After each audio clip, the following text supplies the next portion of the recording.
পশ্চিমবঙ্গের বাঁকুড়া জেলার দক্ষিণ দিকে রয়েছে এমন একটি গ্রাম যেখানে বীর বিপ্লবী শহীদ ক্ষুদিরাম বসু একটি কুয়োর মধ্যে লুকিয়ে আত্মগোপন করেছিলেন।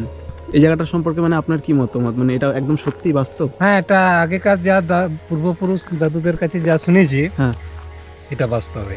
এখানে যেমন রয়েছে সূর্যাস্ত উপভোগ করার মতো দারুণ সুন্দর জায়গা, তেমনই রয়েছে প্রাণ ভরে অক্সিজেন নেওয়ার জন্য শাল গাছের ঘন জঙ্গল। শহরের কোলাহল থেকে বহু দূরে অবস্থিত এই গ্রামটির নাম হলো ঝিলিমিলি।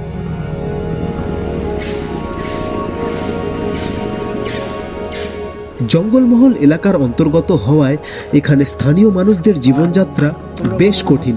এখানে ঘরের মহিলারা জঙ্গল থেকে মাথায় করে কাঠ বয়ে নিয়ে আসে। আপনি মেনলি কি কাজ করেন? আপনাদের জীবিকা কি এখানে?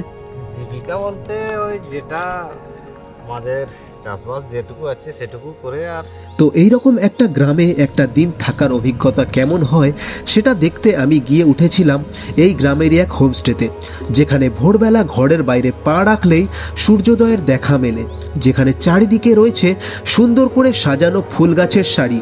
আবার কখনো বা ইচ্ছে হলেই রাজহাঁসের দল ঘরের সামনে এসে ডাকাডাকি করে। যাই হোক, জায়গাটা কতটা সুন্দর সেটা আশা করি বোঝাতে পেরেছি।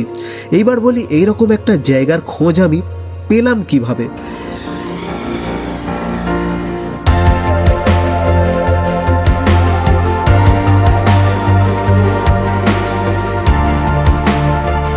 তো লাস্ট টাইম বাইক নিয়ে কোনো লং রাইডে গিয়েছি প্রায় 6 মাসের বেশি হয়ে গেছিল। আর এই 6 মাস ধরে বিহার এবং ঝাড়খণ্ডের বেশ কিছু অফবিট জায়গা এক্সপ্লোর করতে করতে মনে হচ্ছিল লাইফে কিছু একটা মিসিং রয়েছে। আর কিছুদিন ধরেই সেই মিসিং পার্টটা খোঁজার চেষ্টা করছিলাম। এরই মধ্যে আমার মেলে একটা ইনভিটেশন আসে বাঁকুড়ার এক প্রত্যন্ত গ্রামের nature view eco heart resort থেকে। এবার আমার ইউটিউব ক্যারিয়ারের এটা প্রথম ইনভিটেশন ছিল, তাই না বলার কোনো প্রশ্নই আসে না। তো ব্যাস, সেই মিসিং পার্টটা ফিল আপ করার একটা সুযোগ পেয়ে আমি আর সৌরভ দুজনে বেরিয়ে পড়ি ওর 11 বছর পুরনো বাইক নিয়ে কলকাতা থেকে 225 কিলোমিটার দূরে ঝিলিমিলির উদ্দেশ্যে।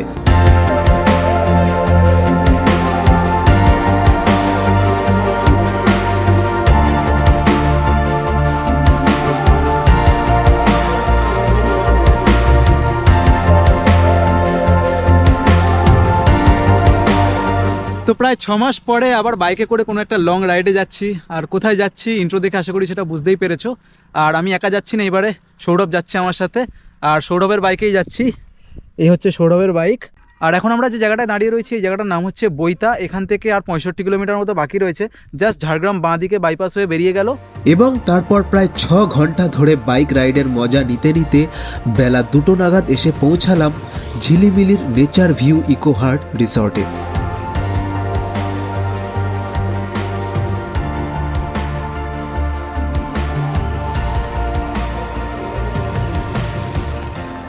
তো যেখানে আমি এসেছি এই জায়গাটা জঙ্গলমহলের অন্তর্গত, তাই এখানকার কালচারটাও অন্যরকম। সবার প্রথমে কপালে চন্দনের টিপ, পতাকার রঙের উত্তরীয়, সাথে একটা ফুল ও গাছের বীজ দিয়ে সংবর্ধনা জানানো হলো। তারপর ওয়েলকাম ড্রিঙ্কস দেওয়া হলো। তো এখন ঘড়িতে বাজে হচ্ছে দুপুর 2:30, আর ফাইনালি এসে পৌঁছালাম দক্ষিণ বাঁকুড়ার ঝিলিমিলি এলাকার অন্তর্গত নেচার ভিউ ইকো হার্ট ক্যাম্পে। তো আমাদেরকে একটা রুম দিয়ে দিয়েছে। সবার প্রথমে এখন আমরা স্নান টান করে ফ্রেশ হয়ে নেবো, তারপর হচ্ছে লাঞ্চ করব, এবং লাঞ্চ করে উঠে তারপর হচ্ছে আমরা এখানে আশেপাশে কিছু সাইট সিন রয়েছে সেগুলো ঘুরে দেখতে যাব। আর তারপর কালকের হচ্ছে আমরা এখান থেকে আবার বেলার দিকে বেরিয়ে যাব। তো এই যে এক্সপিরিয়েন্সটা হবে আমাদের এখানকার থাকার বা আশেপাশে জায়গাগুলো ঘুরে দেখার, সেগুলো সব কিছু তোমাদের সামনে তুলে ধরবো। তো এই হচ্ছে সামনে এই যে ঘরটা দেখতে পাচ্ছ, এই ঘরটা আমাদেরকে দিয়েছে। যেহেতু আমরা বাইকে এসেছি তাই আমাদের এখানে আসতে অনেকটাই লেট হয়ে গেছে। এখন ঘড়িতে সময় দুপুর 3:30। তবে তোমরা ট্রেন পথে আসতে চাইলে কিভাবে আসবে তা আমি আগে জানিয়ে দেবো। আর যেহেতু আমি ভেজিটেরিয়ান তাই আগেই সেটা জানিয়ে দিয়েছিলাম, তাই খাবার দাবার সবই ভেজ রান্না করেছে। আমি আলাদা করে আর এনাদের আতিথেয়তা বা খাবারের টেস্ট নিয়ে কিছুই বলছি না, সেটা তোমরা এখানে এলেই বুঝতে পারবে। তো এখন ঘড়িতে বাজে হচ্ছে 4টে, আর লাঞ্চ করে উঠে এখন আমরা বেরিয়ে পড়েছি সাইট সিন ঘুরে দেখতে। এখানে আশেপাশে ঘুরে দেখার জন্য কিন্তু 4-5টা জায়গা রয়েছে, তবে সবগুলো তো আর আজকের ঘুরে দেখা যাবে না। দেখি কটা ঘুরে দেখতে পারি। বাকি যেগুলো থাকবে সেগুলো আবার কালকে সকালবেলা দেখবো।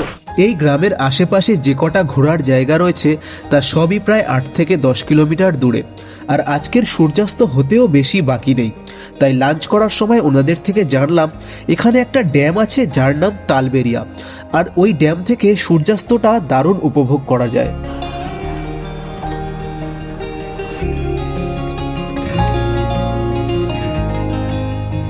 এই ড্যামটির নাম তালবেরিয়া। এখন শীতকাল হওয়ায় জলের পরিমাণ খুব বেশি নেই, তবে বর্ষাকালে এই ড্যামের জল অনেকটাই বেড়ে যায়। এখানে এলে সূর্যাস্ত দেখার সাথে সাথে নৌকা চড়ার মজাও নিতে পারবে।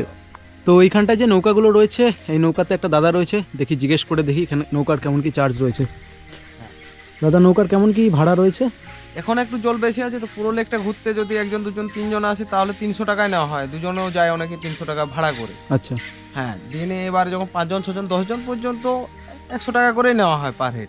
আর এখন এই যে জল দেখতে পাচ্ছি, এই জল কি এখন মানে আরো বাড়ে, মানে হ্যাঁ, বর্ষাকালে? বর্ষাকালে আবার বাড়ে কিন্তু নেমে যায়, গ্রীষ্মকালে আবার নিচে। ও মানে এখন মোটামুটি বলতে চাইছো মাঝামাঝি এরকম রয়েছে। হ্যাঁ, বর্ষাকালে আরো বেড়ে যায় আর গরম এলে আরো কমে যাবে জল। নিচে নেমে যায়।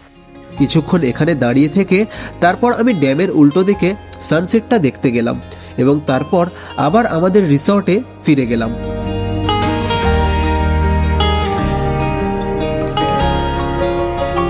রিসর্টে ফিরে এসে একটা জিনিস দেখে আমি একটু সারপ্রাইজ হলাম। এই রিসর্টে সন্ধেবেলার একটা কোয়ালিটি টাইম স্পেন্ড করার জন্য এরকম সুন্দর করে বানানো বসার জায়গাও রয়েছে। চারিদিকে নিস্তব্ধ ঝিঝি পোকার ডাক, আর তার মধ্যেই হালকা সাউন্ড দিয়ে ওল্ড 90s-এর গান চালিয়ে দিয়ে জমিয়ে আড্ডা। সে এক দারুণ অনুভূতি। তবে তখনও কিছুর যেন একটা অভাব বোধ হচ্ছিল, আর সেটা পূরণ করতেই কিছুক্ষণের মধ্যেই সন্ধ্যের ইভিনিং স্ন্যাক্স হিসেবে চপ, মুড়ি আর লবঙ্গ ও আদা দিয়ে বানানো লিকার চা এসে গেল। তো এখন ঘড়িতে বাজে হচ্ছে রাত 9টা, আর সন্ধেবেলা আমাদের ইভিনিং স্ন্যাক্স করার পর হচ্ছে এখন আমাদের ডিনার দেওয়ার জন্য ডেকে গেল। আর রাতের ডিনারে ভাত না রুটি সেটা ওরা জিজ্ঞেস করেছিল, আমরা ভাত বলেছি তাই ভাত দেবে। তো ডেকে গেল এক্ষুনি, চলো রাতের ডিনারটা করে ঝপাঝপ খেয়ে নিয়ে শুয়ে পড়া যাক।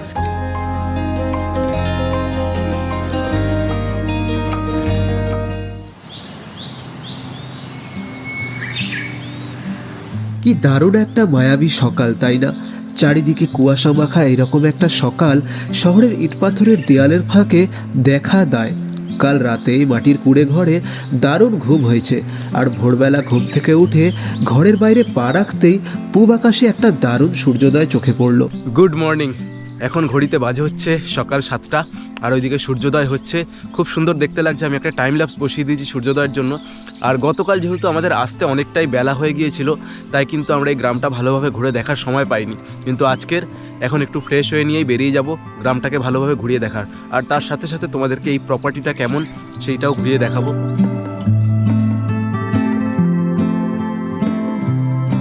এই নেচার ভিউ ইকোহাটটি শ্রী গৌতম চক্রবর্তী ও সাথে আরও কিছু ভালো মানুষ মিলে এই ঝিলিমিলি এলাকায় স্থানীয় পিছিয়ে পড়া মানুষের উন্নয়নের কথা মাথায় রেখে প্রায় 8.5 বিঘে জমির উপর এই রিসর্টটি তৈরি করেন। এখান থেকে আসা অর্থের কিছু পরিমাণ তিনি এলাকার মানুষদের স্বার্থে বিভিন্নভাবে ব্যবহার করেন। এটা একটা বড় কারণ ছিল যার কারণে আমি তার আমন্ত্রণ পেয়ে এখানে এসেছিলাম।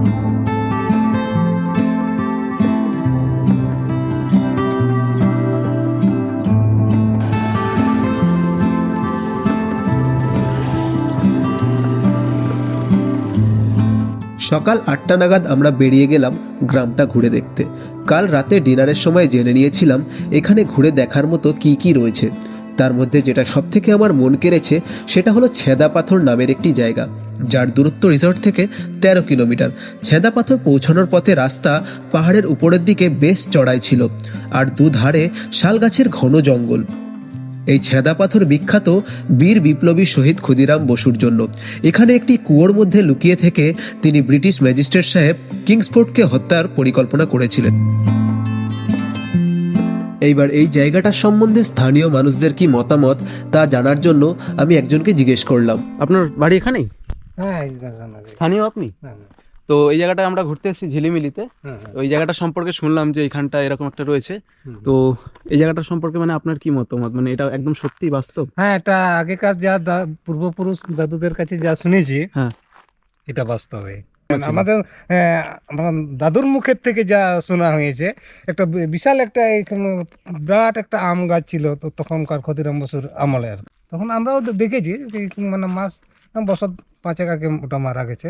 বেশ ভালো লাগে এই ভাবলে না যে আপনারা যে জায়গায় মানে রয়েছেন তার আশেপাশে এত গুরুত্বপূর্ণ একটা জায়গা ছিল। তবে যেটা বুঝলাম, সঠিকভাবে রক্ষণাবেক্ষণের অভাবে এই জায়গাটি যতটা পরিচিতি পাওয়া উচিত ছিল ততটা পায়নি, এবং কিছু স্থানীয় মানুষ ছাড়া বহু মানুষ আজও এই জায়গাটা সম্বন্ধে জানেনই না।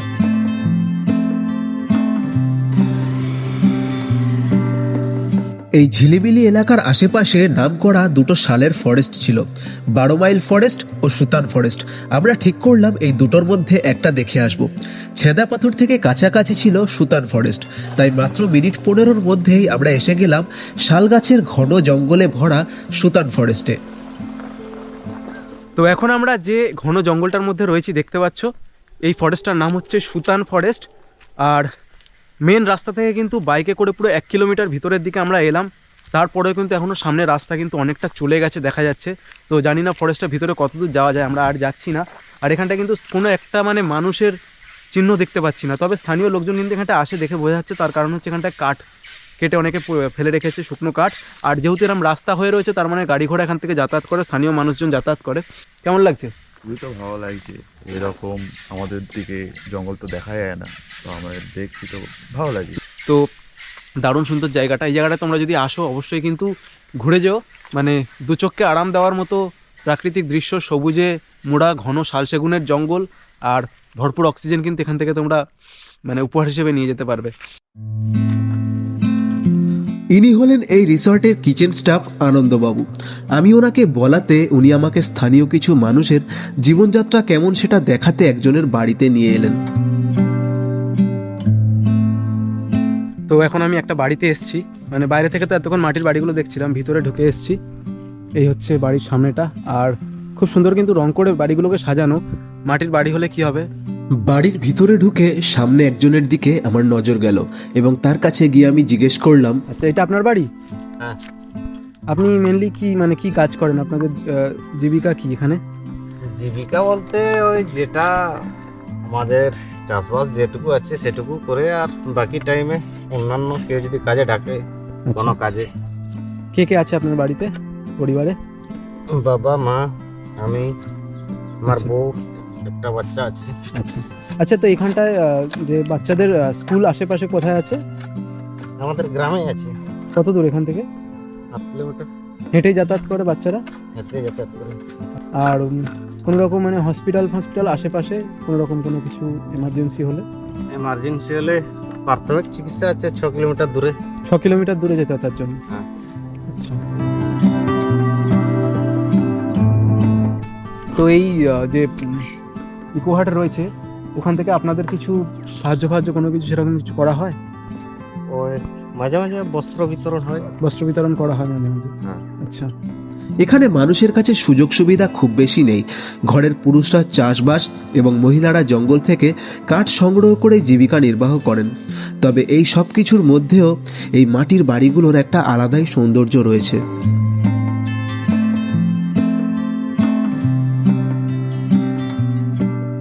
তো সকালবেলা ঘুরতে বেরিয়ে যা যা ঘোরার ছিল মোটামুটি ঘুরে আবার ক্যাম্পে ফেরত চলে এসেছি। আর এখন ঘড়িতে মোটামুটি বাজে হচ্ছে সকাল 10:30। তো এই হচ্ছে নেচার ভিউ ইকো হাট যে রয়েছে তার ম্যানেজার বাবু। আপনার নাম? নমস্কার, আমার নাম প্রদীপ কুমার মাহাতো। প্রদীপ কুমার মাহাতো বাবু। তো আমি তো কলকাতা থেকে বাইক নিয়ে এসেছি এইখানটায়, এই যে ঝিলিমিলি গ্রামে।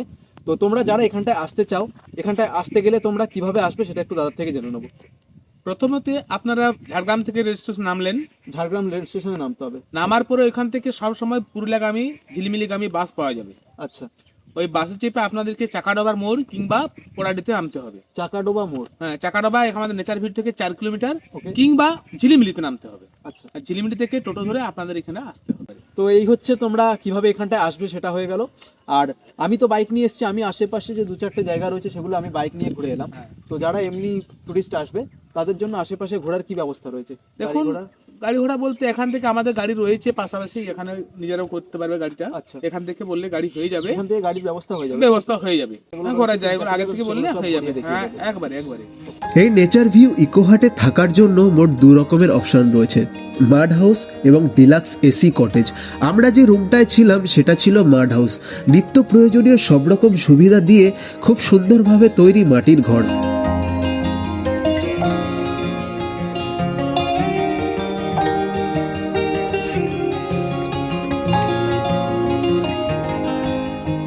আর ডিলাক্স এসি কটেজে বাদবাকি সব কিছুর সাথে এসি দিয়ে প্রকৃতির কোলে থাকার অনুভূতি। মোট 4টে ডিলাক্স কটেজ এবং 5টি মাড হাউসের প্রত্যেকটির নাম রয়েছে সত্যজিৎ রায়ের কোনো না কোনো ছবির নামে।